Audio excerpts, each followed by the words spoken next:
Good evening. Welcome to the Spiritual But Not Religious Show. I'm your host, George Lewis.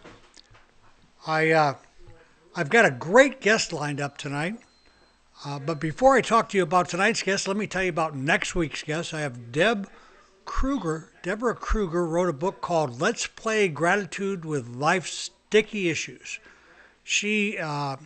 It's a great little book. I think we'll have a really good time and learn some pretty powerful things with that show. My guest tonight is Gary Bello. She's been with yoga for the better part of 40 years. Been in an ashram, goes 3 months out of the year, or went 3 months out of the year to India to be in an ashram to learn from a Swami. He's actually a Swami himself. And he kind of bounces back and forth between Florida, where he does classes, and Canada, where he lives. So we'll look forward to talking with Gary here shortly. In the meantime, I want to tell you a bit about the Spiritual But Not Religious Show and the Spiritual Broadcasting Network and what we're doing, what we're about. You know, in the last, say, 15 years, 20 years maybe, there's been a growing number of people who see themselves as being spiritual but not religious. And although they have a solid belief in some kind of a higher power, they really aren't able to identify with any of the mainstream religious practices, Christianity or Judaism or any of the major religions. Actually, as I understand it right now, there's 1/5 of the U.S. population claims to be spiritual but not religious. So there's a huge number of us, and we really don't have a voice because we don't gather together. Most of us don't go to any kind of a mainstream church.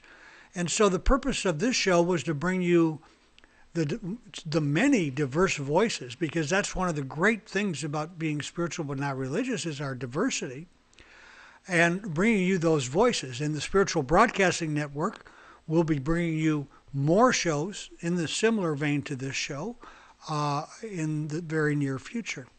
So that's what we're about, and hopefully you'll enjoy some of the guests that we have. We got some great guests lined up. We had a little problem, had a big major problem last week, and we weren't able to broadcast. We have Howard Falco, who wrote a book called I Am. Howard's a really good guy and a powerful, powerful book, so you want to be sure and tune in for that. We have a whole great agenda of guests coming here in the next 4 or 5 weeks, so be sure to come back next week and the following week. Okay, my guest tonight, Gary Bello. We got Gary on the line, Tom? Yes, we do, George.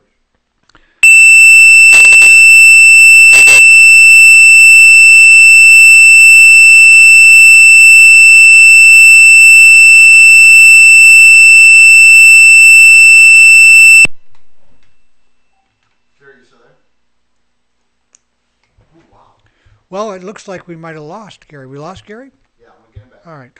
So while Tom's getting Gary back on the line, I want to talk with you a little bit about, you know what's going on tonight, and it's probably the first one I've missed in a very long time, and that's the State of the Union. I'm sorry to be missing that. However, I've got it in the record mode so I can catch it after the show. An important thing. You know, one of the things that I believe, and that is that spirituality that takes me out of my day-to-day life and my day-to-day concerns really isn't doing its job, because the one common denominator from all religions that I see is their spirituality is intended to make us a better person, so that we're better in relationships one with the other, so that we're moving forward in a higher level. So if we can't bring that spirituality down here where our feet are planted, then I'm not sure how valid that spirituality is for us. So how we do, Tom? We got I got him back. I'm going to try to put him back on. Okay, great. Gary, we got you on the line? I'm right here. Well, I'll tell you what, a few minutes ago, your voice sounded like a real scream here on the online. I don't know what went on. Good, Now good to connect with you. yeah, well, it's nice to know that my voice is back to normal again. You're back to normal. You're sounding great. Hey, listen, Uh, I want to thank you for hooking us up with Jeffrey Armstrong. What a good guy. We just had a great conversation with Jeffrey. yeah, How'd you guys? Jeffrey's a high quality, very aware, scholarly, articulate. He's a wonderful guy. He's a loving person. Yeah, absolutely. That all came very much through in our conversation. Listen, I before we get started with the show, I want you to know you are the very first person that I have ever talked with, had the pleasure of talking with, that ever even heard of Wilhelm Reich. And My goodness, really, huh? absolutely, and I've got a first edition of Rape of the Masses here, written, copyrighted 1940. Yeah, right. Orgone Energy. His is an amazing story. I don't think he could be thrown in prison for like he was in those days. Do you think? Or Nowadays, no, not at all. Couldn't As happen. you said many times, with 20% of the population defining themselves as spiritual, that's a big chunk of people, and things have changed since then. huge number. Things have changed a whole lot. Yes. So listen, you've got a book that you've had in process. Matter of fact, you have two books and a workbook in process. You're a pretty busy guy. Interesting title on the one, The Yogi and the Married Woman. I take it that's about you and your wife? Yeah, actually, the name is the Swami and the Married Woman. Oh, so right, it's called right. Yogi and Swami. Yeah, back in the 1970, when I first got involved with my spiritual journey, I had made a Swami Satchidananda, and I became a pre-monastic and a monk, and for 7 years I put myself wholeheartedly into the practices and the study of the Vedas and yoga. I thought about putting the picture. I found a couple of pictures of you when you were at that stage. I thought about putting that up tonight, and then I thought, well, and there wasn't room to put one of each, so I put a little different picture up. But you were, what year was it that you were in India and doing this 7 years? What years were those? Actually, it wasn't in India. I met my teacher in New York City back in 1970, and I went on to Montreal, and I started a yoga institute back in 1971 in Montreal, Canada. And so I traveled the United States and Canada sharing the teachings of yoga and teaching. So that was here in the West. My first trip to India wasn't till 1975. So you were right in the middle of the flower power. Oh yeah. Well, actually, I was A little late. someone who realized that the normal path that the way the world was offering me, what they were offering me, just wasn't doing it for me. I wanted more. Right, and asked harder questions than most. Well, I was asking those hard questions for many, many years, and until I met a yogi, Swami Satchidananda, no one really could answer that question. Of course, the biggest question was, who am I and why am I here? Right, absolutely. I recall asking that when I was 9 or 10 years old, and the answer I got was basically to procreate, and I'm like, wow, that doesn't make a lot of sense to me. So. Yeah, well, the answers I received, I was an altar boy back. I was a Catholic and grew up very religious and very much loving the ritual and chanting Latin. I was at a very early age just really infatuated with going deeper, and then so there's lots of us out there, and my journey fortunately continued on for the last 40 years. Well, you practiced. I think you've practiced a couple of different versions of yoga, but you practiced Ashtanga yoga. Yeah, now Ashtanga yoga is part of what's called Raja Yoga, and that's the part of yoga that asks the really big questions. The first one, just like you said, who am I? Why am I here? Where am I going? And how do I get there as soon as possible? Does Hatha yoga ask those same questions? Now, Hatha yoga, Ashtanga yoga is an 8-step or an 8-limb process. The third limb of Ashtanga yoga is asana. And the word asana, coming from Sanskrit, means a comfortable seat inside your body and your mind. Oh, wow. That's the perfect place to be, because I think that's the prize, is it not? That is. Well, actually, you know what? It's one of the steps that leads to the prize. Now, Hatha yoga is a category of the third limb of Raja Yoga. Ah, okay. Well, So I now, get. of course, what we see out in the world today is 16 to 20 million people practicing Hatha Yoga, which is more of the exercise, getting your body in shape and getting your nervous system strong, etc. It kind of leaves the spiritual part lacking, from what I can see. The deeper. Well, I think it's done purposely. They haven't studied it. It's not their path. Right. Hatha Yoga is a form of exercise when it's taught in that way.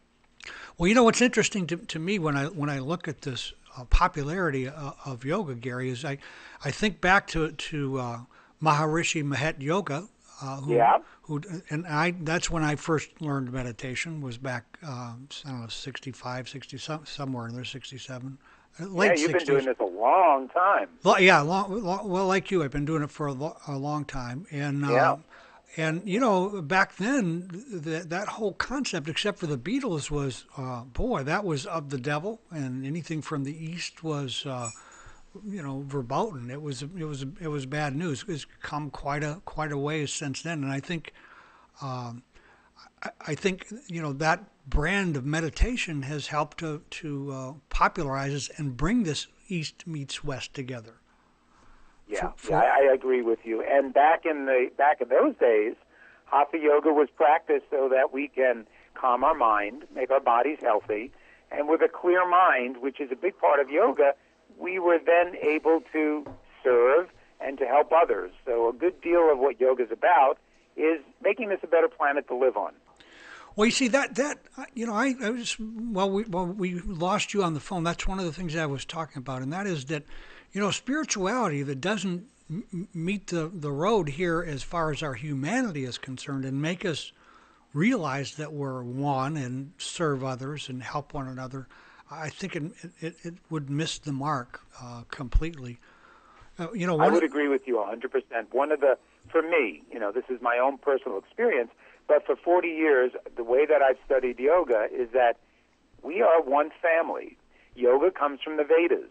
Right. And the Vedas have been around, over 10,000 years, and it is a vast library that teaches us how to live in harmony with our Mother Nature, how to take our feminine and masculine nature and bring it together so it's harmonized and make it a better planet to live on. Well, that whole idea right there about bringing the masculine and feminine nature together, I think that's one of the big jobs that we have as individuals. Not only the integration of the masculine and feminine, but the thinking and the mental and the emotional aspects of us, the light and dark side of us. That integration is a huge part of, at least it has been, about my spiritual journey. Well, and you mentioned Wilhelm Reich. When I was a Swami, and I was a Swami for 7 years. Right. When I left the vows and still continued on, actually my teacher made me an interfaith minister so that I could continue with the weddings and the initiations and the teachings. But one of the things I did is I got into psychology, and I was fortunate enough to study with just a brilliant man. His name was Ron Kurtz, and I studied body-centered psychotherapy. Uh-huh. So after I got my master's degree in psychotherapy, I then went on and studied and did a practicum with Ron Kurtz. He was the gentleman who introduced me to Wilhelm Reich and the 6 different body types. And the muscular armoring and all of that. It's pretty amazing how right on that Reich was. Do you still practice any of that, or are you just pretty much... Yes, yeah, I am a Hakomi therapist. I do body-centered psychotherapy as part of my practice. I've been a yoga teacher, a Hatha yoga teacher. I've taught, oddly enough, I had to count the number of classes for certification. Uh-huh. So I've taught about 55,000 yoga classes. Oh, just 55,000. Just 55, and that's not counting the meditation and the other things. But a big part of my practice is equally, I love classes, but I also love working one-on-one, which is really the whole point of yoga. Yoga in the ancient times was not a class participation. It was a teacher sharing through their life. They would take a student, and through living their life with the student, they would share the teaching. So it was a one-on-one practice. And I still do that, so I'm working with individuals. I do that one-on-one. I think that the way the true message has to come one-on-one through our experience. And I don't think a lot of this can be handed down from the pulpit and people actually get it and make it a part Well, of it their life. doesn't work for me. I was No. fortunate enough to have a personal relationship with my teacher, and so I was able to spend time with him and learn from him, and I learned through seeing how things are done. Right. You can tell me to do something, but if I watch you do it, I learn a lot faster. Oh, I think our best teaching comes by example. You know, I totally agree with that, yes. Even Yeah. from an attitude level. I remember, when I was young, my mother's favorite phrase was "Don't do as I do, do as I say." Well, you know how well that worked. I only say that in my advanced yoga classes when I'm demonstrating a pose. Right. And I say, do as I say, not as I do. Well, I've Otherwise, it doesn't work. Tom here, who you talk with, who produces the show, he does the Ashtanga yoga, and what's interesting to me, we know a guy who is like, gosh, he can get into some of the pretzel-like poses and teaches classes, and but he's totally missed the mark somewhere because he's heavy into drugs and just out there somewhere. Well, So, something that I don't know if you're if you've read this, but being a yoga teacher for 40 years, I know this.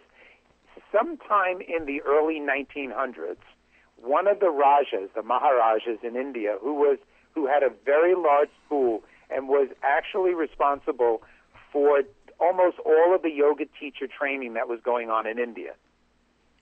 And he had a very large school. So he went to the Olympics, and he fell in love with gymnastics. He hired two, and the gold medalists that year were two English men. He brought the two Englishmen back, hired them, and had these Englishmen teach gymnastics as part of his yoga teacher training.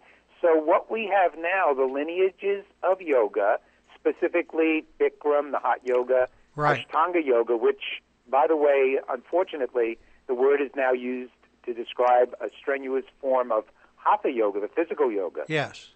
Ashtanga means 8 limbs, and it describes the path of concentration and meditation. But it's interesting how they can change words and use it to mean something else. Well, absolutely. Well, we get a good example of that of our politicians on a regular basis here. Yeah. So a lot of the hatha yoga that's being taught right now is a power yoga. It's a type of yoga that's a fusion between ancient yoga techniques and gymnastics. Well, that's interesting. So it's East meets West, and West is kind of winning out here, isn't it? Well, it is in that it's become much more of a body-oriented practice. Now, there's nothing wrong with that because, nevertheless, it does help. However, I believe that the transformation we're looking for is in the mind, that until we train our mind to be a clear conduit for wisdom and intuition, until we allow the unifying effects of consciousness to manifest through the mind, that no matter how good your body is, if the mind's not pure, something's going to go wrong. Something has to go wrong for you. Well, one of my teachers was Yogananda, who wrote autobiography. Oh, yeah, Yogananda, very well. Very, very powerful in my life. It was one of those life-changing kinds of times for me. So, but I did yoga a bit, but I never really got into the physical part of yoga. You also teach the sutras from Patanjali? That's correct. And that is, in fact, what Ashtanga yoga is. That's really powerful. I studied that a bit. I didn't stay with it. I wish I had. That really takes, I think, a teacher, somebody who really knows that one-on-one, because I've read with that, and you really have to sit with that in order to comprehend what's being said.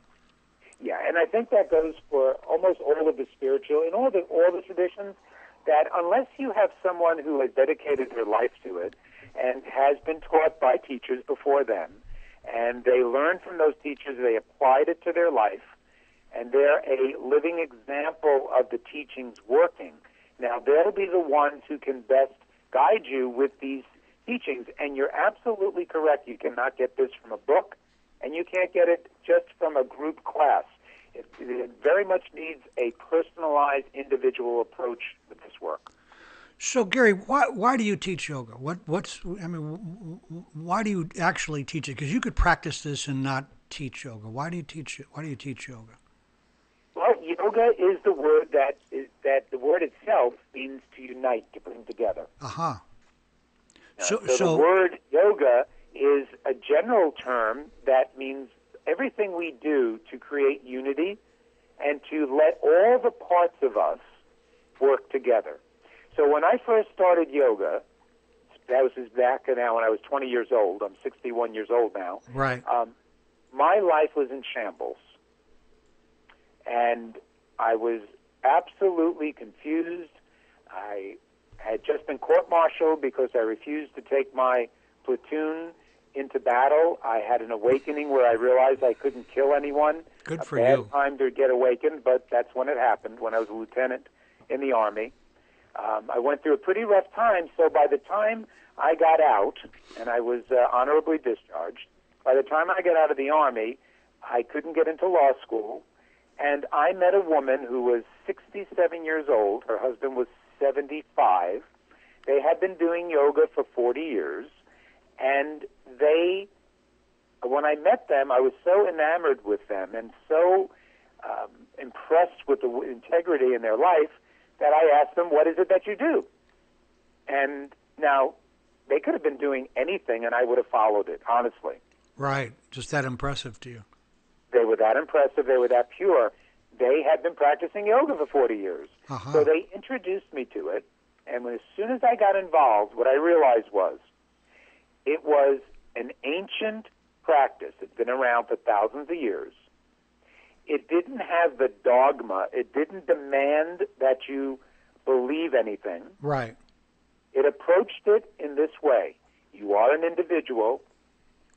Here are a set of practices that I have learned, that's what my teacher said, I've learned through practicing it that my mind has become calm, my body is healthy, and I have a tremendous love for life and for people on the planet. And here, try it out and see what happens. So I tried it out, and it worked. So wow, when I think about what you just said about this couple, it's amazing. What year was this that you met them? This was in 1971. 71, and they'd been practicing yoga for 40 years. They must have been a really interesting couple because that was pretty far out at that point. Yes.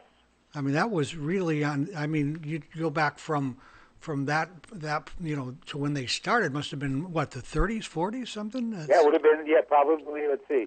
That was 1971, so we're talking about back in the 30s. That's amazing. That's because there was very little connection with the Eastern philosophies at that point that were especially not openly at that point. No, not openly. I mean, you got it through the Theosophical Society, through the Rosicrucians. Right. Swami Vivekananda went to the World Council of Religions in 1880 in Chicago. So that was the first Swami bringing yoga and those ancient Vedic teachings to America. But there wasn't much going on in the 30s, for sure. Well, theosophy was a big part of my teaching too. As far as my path was concerned, it's kind of interesting to me how Krishnamurti, left and how all that kind of. Yeah. But Blavatsky was amazing to me. Isn't it amazing how that this thread of consciousness has been down through the ages, that it has stayed alive, and that there are teachings that, no matter who it is that's teaching it, whether you will call it yoga, you call it a 12-step program, there's all different ways that it is showing up, but its purity has been there. We can live a life where our mind can be clear enough so that we can live in harmony with our planet, with each other, and cooperate. Learn how to live together. That's my main focus. That and there's another part of that I think that's hugely important, at least in my life, and that is, the meditation has given me clarity, peace of mind, and also I've connected to in my solar plex area in my gut to this compass, if you will, this small voice that guides me and never ever leads me astray, where my mind can take me to some pretty pretty crazy places if I follow just that. And so my intuition has also increased dramatically because of the meditation practice. The clarity is really, really powerful. Well, that is it. And then actually that brings us up to where we are right now, because you had mentioned the first book, which is The Swami and the Married Woman. Right. And that is our life. My wife and I, we've been married for 34 years. It's going to be 35. We've been together, the two of us, we met as yoga teachers. She was teaching. She was divorcing her first husband, and I was leaving the sannyas vows, thus the Swami and the Married Woman. Aha, okay. So, I got it now. I didn't quite Yeah. get the connection there. Right, and so we both studied with the same teacher, so we met, and we've dedicated our whole life to sharing the teachings of yoga. We've worked in hospitals and drug programs. We've had meditation centers together. But in the study of psychology, along with these ancient practices, and when we're talking about Patanjali Sutras, and you are very, very accurate in saying you can't do that without a teacher, because the Patanjali Sutras are the psychological process of spirituality. Right. Powerful. You cannot be on a spiritual path unless you understand how the mind functions and you're able to deal with all the different experiences that are mental and emotional. Huge factor in all of this. And if you miss that, I think that's what causes some of the religions that get so far out and get really weird is leaving that part out. I agree with you 100%. Yeah. Absolutely. So what my wife and I have done is we realize that there are so many people out there who will not really, especially the way yoga is being presented now, they're not going to be really interested in the physical parts of yoga. And when you say yoga now, you think hatha yoga, you think physical poses. Absolutely. Absolutely. So what we've done, because I work with people as a therapist, and worked with Reich, and this is something that your listeners will be interested in. You know this, I'm sure, that Wilhelm Reich studied with Freud. He was one of his two premier students, Carl Jung and Wilhelm Reich being the two most famous. Right. But Freud and the Germans had studied the Vedas. The Vedas had come to Germany. Oh, really? Oh, yes. And it influenced them very much. As a matter of fact, Germany is one of the only countries that didn't try to colonize India. That's interesting. Whereas the Dutch and all these other countries went into India and colonized them. Right. The Germans took the Vedas, and that's the kind of precision mind that the German has. Well, and they took the teachings of the Vedas, and they really got it. So, in fact, a good deal of Wilhelm Reich's work comes from the body types in the Ayurvedic system. Well, I knew that Jung, was involved with yes, that. Yes, Jung a lot. Yes. Yeah, and he, the Alcoholics Anonymous program, the 12-step program. Yes. Bill Wilson, the founder, attributed. Yes. Wanted to call him a co-founder because of his yes, that's correct. his I input. remember that. Pretty amazing stuff. The other thing about Jung, he was also he bought a codice, I think, from the Nag Hammadi find, the scrolls they found, and was actually a mystic. He wrote a mystic tract himself. The big problem for him was in order to stay with his psychological, being a psychiatrist, he really couldn't talk much in those days about these other things and be able to keep his integrity. That's true, and also I don't think he really had a teacher that was guiding him deeply into those fields. Yeah, I don't think he did either. Freud had been. Because what happened was, in studying Reich, now there are 6 body types. Uh-huh. Now what that means is there are 6 erroneous core beliefs that goes with each of the genetic predispositions that the body type has. Like archetypes. Like archetypes, except actual structure and posture of the physical body. Right. So these erroneous core beliefs basically are what we believe about ourselves, the truth we hold about ourselves, but it's untrue.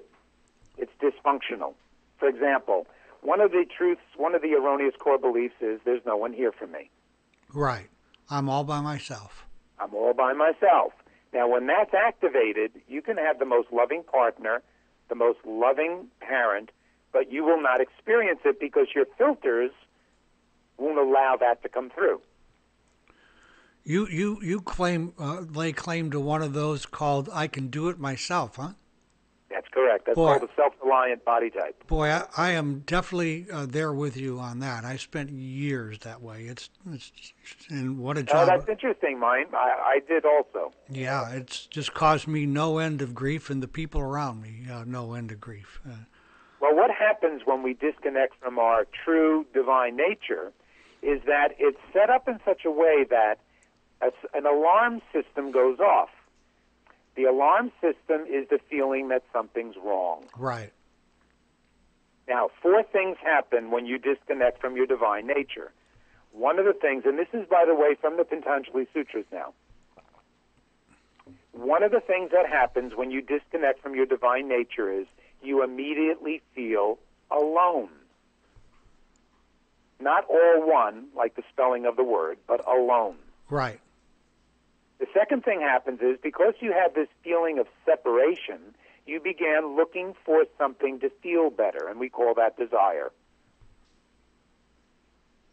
And we know that as distractions. We start running, looking for love in all the wrong places. Absolutely. Now, the third thing that happens is now you have this feeling of being separate and alone. You start having a desire for something to feel better. I need to be in a relationship. I know if I had a partner, I'd feel good. So you start desiring love. Now, where does that desire originate from? A place inside of you that isn't feeling love. The mother of addiction. Yes, the mother of addiction. Beautiful, beautiful. Yeah, absolutely. The third thing that happens then is when you're feeling this separation, you start blaming things for being the cause of the separation. This feeling inside that something's wrong, you believe it's because I don't have enough money, or, again, I don't have a partner, or you said something and I didn't like it, and that's why I feel badly. So that's called aversion. Right.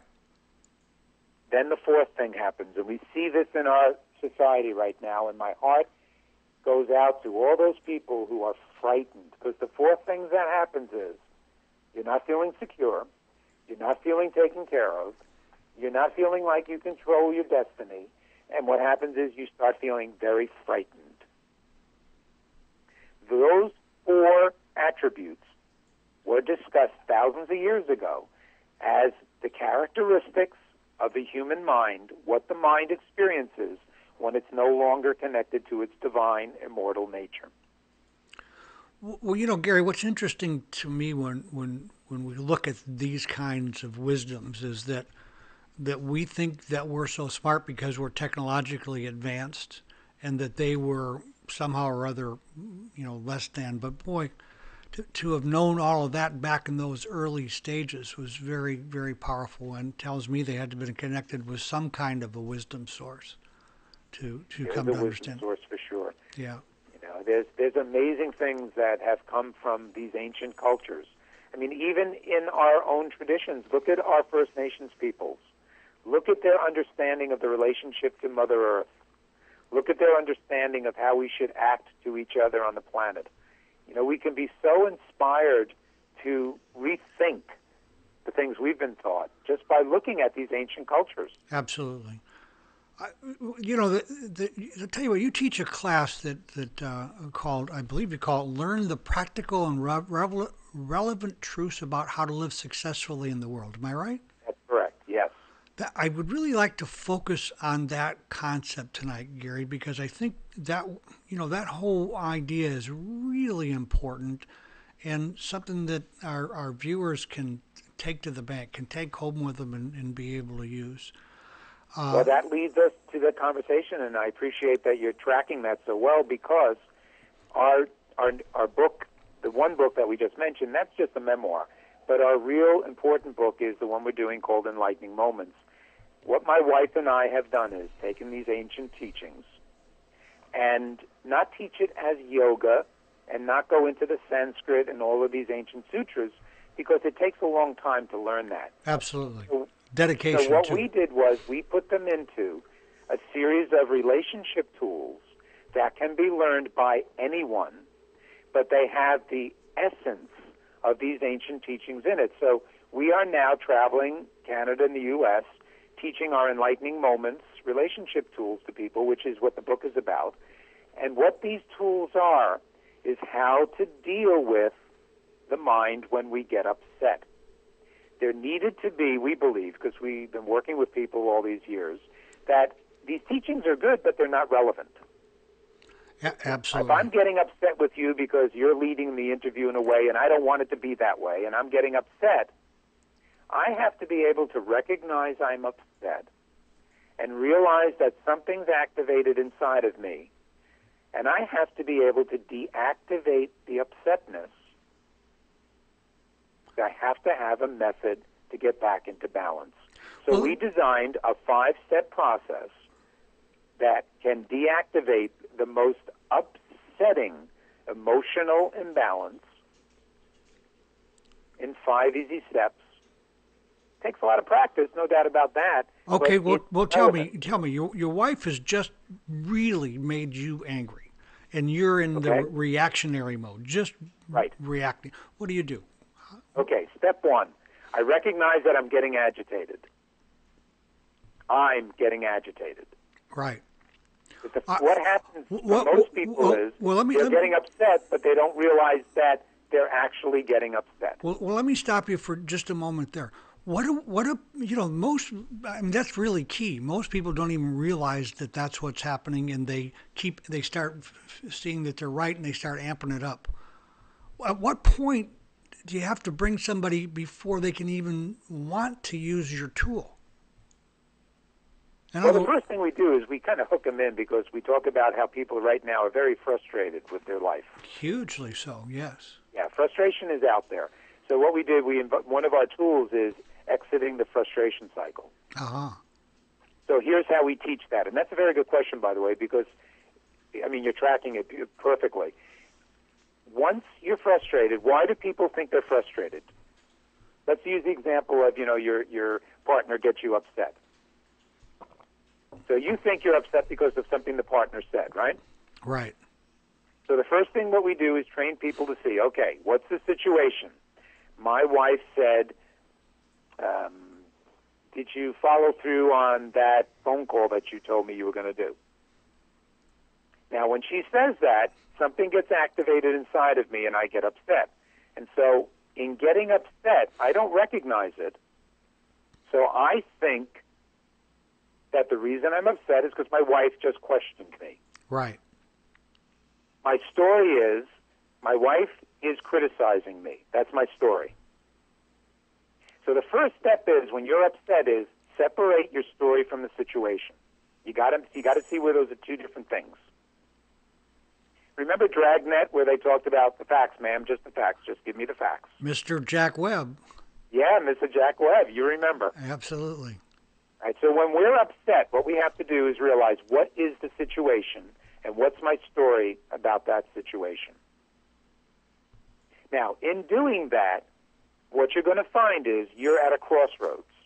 You either take responsibility for being upset or you're going to blame the situation for the cause of your upsetness. Certainly, and blame is pretty entrenched in our rationalization, is it not?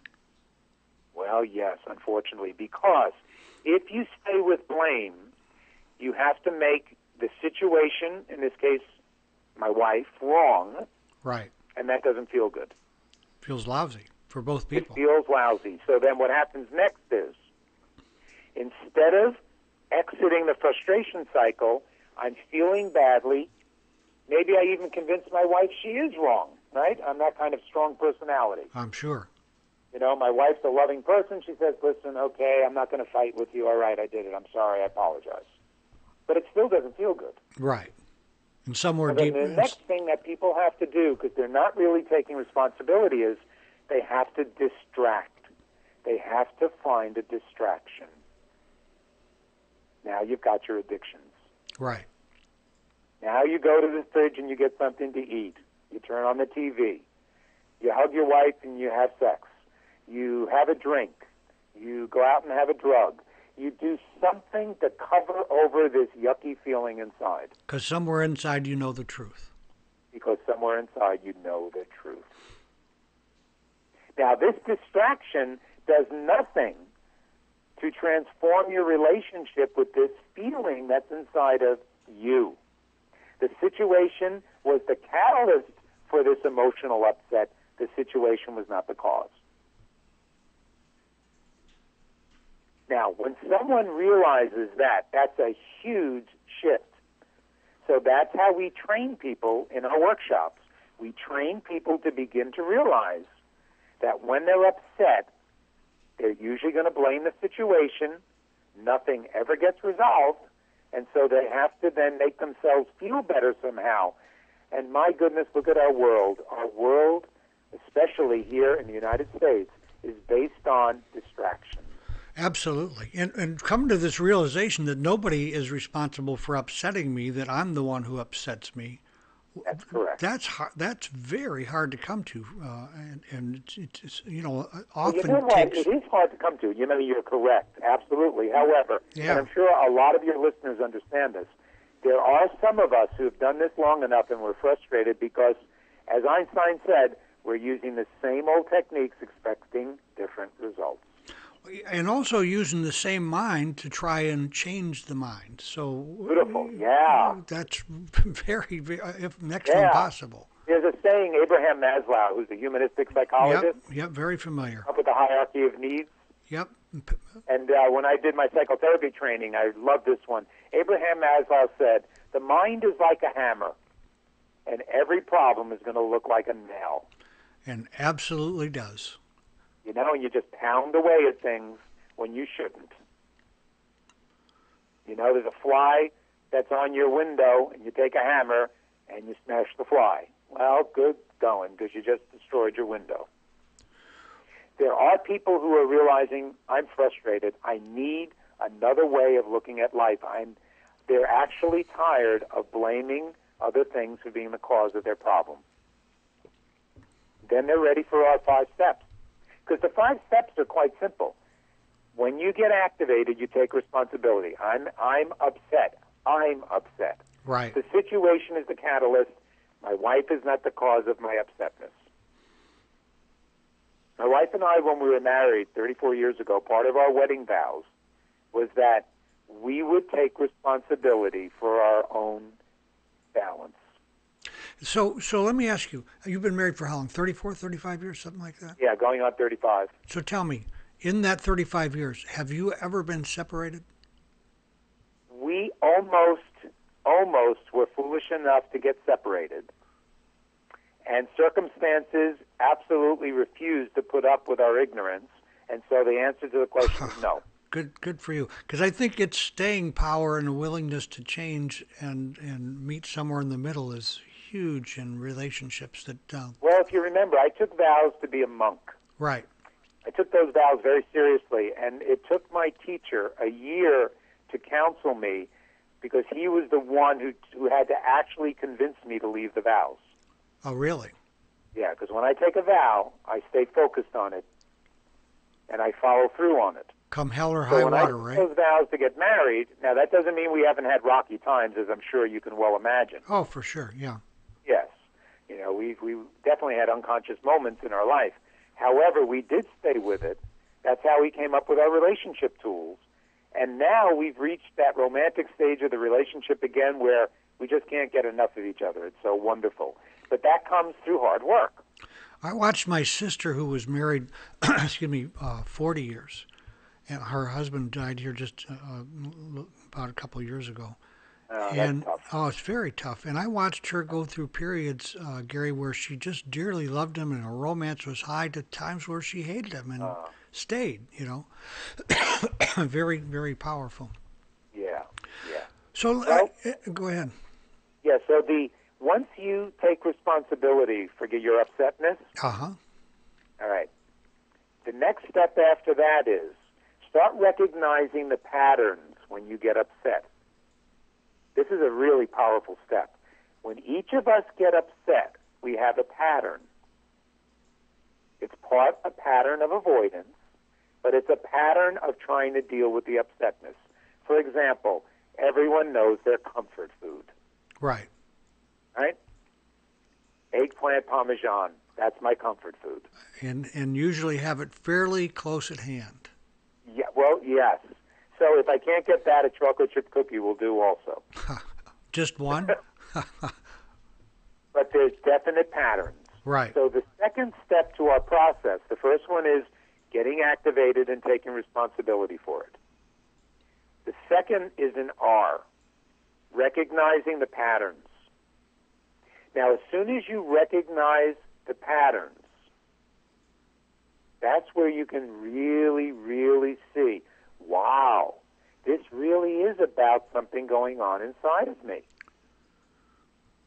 As soon as you do that, you get curious. My work, when I'm counseling, coaching people, is to get them curious about their addictions, get them curious about their dysfunction, not judge it, not try to get rid of it, but to make friends with it. Boy, you got to put your arm around it if you're ever going to be able to get it straightened out. Well, any of us who've been around a long time and have had some success in it have come to that realization, right? Absolutely. Absolutely. Yeah, it does no good to try to get rid of it. And all the therapies that all you do is talk about it, or all you do is try to change your behavior, you're not making friends with it. It's like trying to wrestle an alligator in quicksand. Yes. Well, in the ancient Vedas, you know how they describe it? They said, imagine trying to deal with a monkey.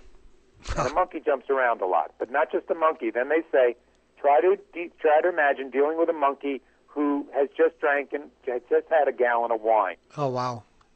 Okay, that's not enough. Then it goes on to say, imagine trying to deal with a monkey that just had a gallon of wine and has just been stung by a scorpion.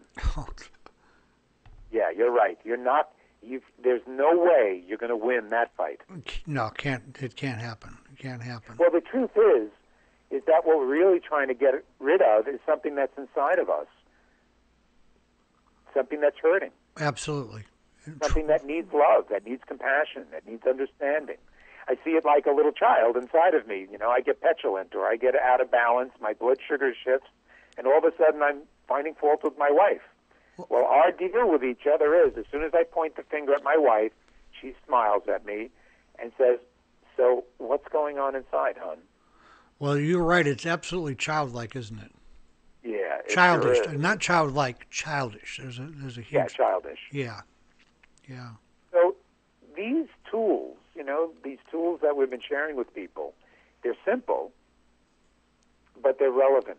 We need some tools right now to assist people in taking responsibility for their upsets, because we live in a world where everyone's blaming everyone else. Everyone. Yeah, as a matter of fact, if we were watching tonight's State of the Union Address, we'd sure be seeing it there. So as I understand it, Gary, you have some classes you're doing in Delray in February? Yes. Yeah, we're very fortunate. We live in Vancouver. We've moved to Vancouver. Uh-huh. And we come down here. We have contracts with, I teach in the senior country clubs, so that's part of my work. I love working with the seniors. Right. I've done that for 20 years. I love it so much I became a senior. Boy, I'll tell you what, it didn't take long for us either, did it? No, it didn't. It comes fast, actually, doesn't it? Oh, boy, yeah. And I love every second. But we also teach the meditation series on a Tuesday evening. That's where I was before this interview. Uh-huh. And we offer once a month meditation days where we get together with a group of people and we teach them these techniques and these tools. Tom is going to put your website and where they can find the schedule up on our chat room for you. Oh, thank you so much. That's very nice. Hey, by the way, Gary, when you actually publish the books, contact me, because we'll sell them through our website for you. Well, that is very, very generous, and I would love to send it to you, and I'd love for you to read it and give me feedback on what you think about it. Yeah, absolutely. I'm sure it's going to be wonderful. I'll look forward to that. So I have a lot of things I'd like to talk about with you tonight. We're not even going to come close to, but there's one I think is important, and it's a struggle I believe that most people who end up spiritual but not religious, or end up in some Eastern philosophy from coming from a Western background must struggle with. And that is, you suggest that you have somehow or other integrated your Catholic upbringing with your yogi beliefs. That's correct. How have you been able to do that? What is your trick for that? I mean, how do you get past the idea that Jesus was the only Son of God? How do you get past that to where you actually are able to integrate your Catholic upbringing? Well, it's a big question, and it's obviously it's been 40 years in the making, but I think I can give you a short answer to it. I believe that there are many, many paths Absolutely. to the same destination. And given the temperament, and given the personality, and given the cultural background, there are different paths that seem to fit different people. However, it was always impossible for me to believe that there was only one way of thinking, that there was only one diet, that there was only one job or one profession. When I look around the world, what I realized was that there are so many possibilities and options that it would seem ludicrous if I said to you that everyone across the board should eat the diet that I think is best. Right. I mean, everyone would say, no, don't be silly. You know, everyone's different. They live in different climates, and they have different body types, and they have different allergies. So, you know, what works for you doesn't work for me.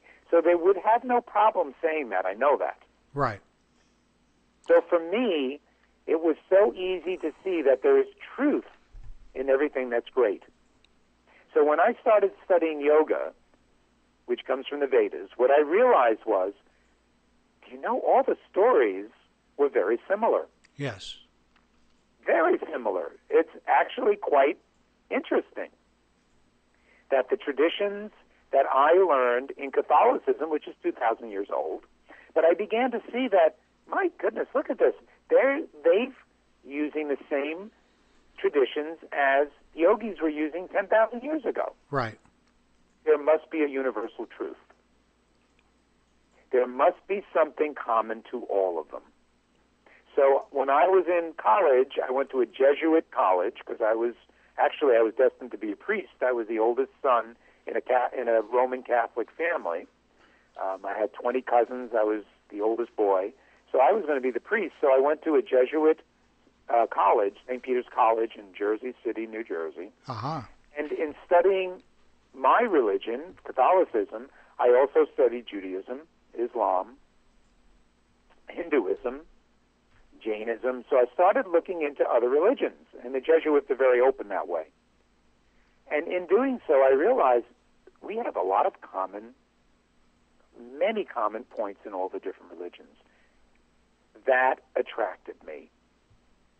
For some reason, I don't have the temperament that says, I have the way, and it's the only way. It never made sense to me as a person. I don't either. Were you ever exposed to the the contemplative meditation? Or, I'm sorry, contemplative prayer? I studied one of my favorite authors, and I'll say teacher, though I never met him, was Thomas Merton.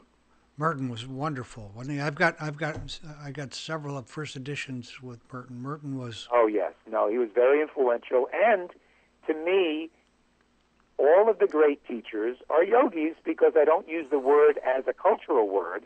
I use the word yoga to mean that which creates unity and brings cooperation and harmony to first my physical body, second my mind, then to my family, and then to the planet where I am inhabiting. And that was Merton's real core message, was that, It was, yes. that unification. So tell me, if you were able to pick 5 minutes out of your life that you'd love to live over, what would they be? What happened? The day I took my sannyas initiation, the day that I got married, the time when I had an experience that allowed me to realize that this material world is temporary and that there is a place that's eternal and that never changes, and that is a perfect place. Let's see, that's 3, right? Well, actually, I must have phrased the question. I'm just any 5 minutes of your life. So you more 5 minutes? you more than answered it. Your first one probably would have been the first one. Listen, we've only got I guess about 3 or 4 minutes left here, and I'd like for you, if I missed anything that you would like to take the next couple 3 minutes and talk about, please do. If not, I think what I would like to say is, first, thank you. Thank to have you. a show like you have on is very important. To showcase people who are doing these practices, and you encapsulate that. You know, your life reflects exactly what it is that you're teaching and what you're sharing, and also the people you invite on. So I'd like to say I am just honored to be on the show and to have an opportunity to talk and to share with you, and to have more people be interested in this kind of conversation. I believe that the world is so much better a place when all of us have an opportunity to be heard, to share what we believe, and to have people to actually be interested in listening to us. So you're doing an absolutely wonderful, wonderful thing, and I'm so happy that I had an opportunity to share and to be with you. Thank you. You know, I'll tell you what, Gary. At some point, we're going to be contacting you to see if you're interested. You and Jeffrey might be interested in doing a show on our network. I would be honored to do that. That would be wonderful. Yeah, we'll our planet, as you know, because you do know this, and the work you're doing is helping to heal it, but our planet just needs all of the loving people out there. It needs some way just to listen, to talk together, to have a conversation and a discussion. We need to change things. And Gary, I'll tell you what, we have needed all of the struggle, all of the difficulties, and all of the pain that's going on now to bring enough people together to make that tipping point, to bring that change about. And I think we're really close into that point. It's been going on for a while. And hopefully we'll, Gary, I don't think that, if we have that transformation, I don't think it will be so noticeable to us. Kind of like the Renaissance wasn't noticeable. There's no real point of departure that you can point to. Yeah. And but I'm blessed to be able to be a part of all that. Well, and you do it very well, because you don't do it through any type of judgment. You do it in such a way that you invite people to share who they are, and you do a good work at that. And thank you so much. Yeah, thank you. And listen, be sure and tell Jeffrey how much I enjoyed having him on the show. And we'll. I'm going to call him right now, and as a matter of fact, he might be listening right now because he knew that I was speaking. Great. And at some point, we'll have you back. You get down here on the the west coast of Florida. We'll contact me. We'll have a cup of coffee. All right. Well, sure, we'll do that. Okay, Gary. Have a good night. Thanks very much for spending your time with me tonight. My pleasure, and thank you so much. Good night. Good night. Good guy, Tom. I just totally enjoyed my conversation with Gary tonight. I hope that a lot of our viewers got some real benefit from what he had to say. I'll tell you what, I have an idea that his workshop would be super beneficial. So if you're out there, and you got some stress or some struggle going on in your life, it was GaryBello.com. It was. I've got it up now. Well, at any rate, it's on our site. It's on our site in the chat room. Get into that course. Get into one of Gary's classes. So be sure and come back next week. We've got Deb Kruger. You're going to have a good time. We'll have a good time with Deb. Next week, same time, 9 p.m., Tuesday evening, Eastern Standard Time. See you then. In the meantime, don't forget to accentuate the positive and have a fantastic week.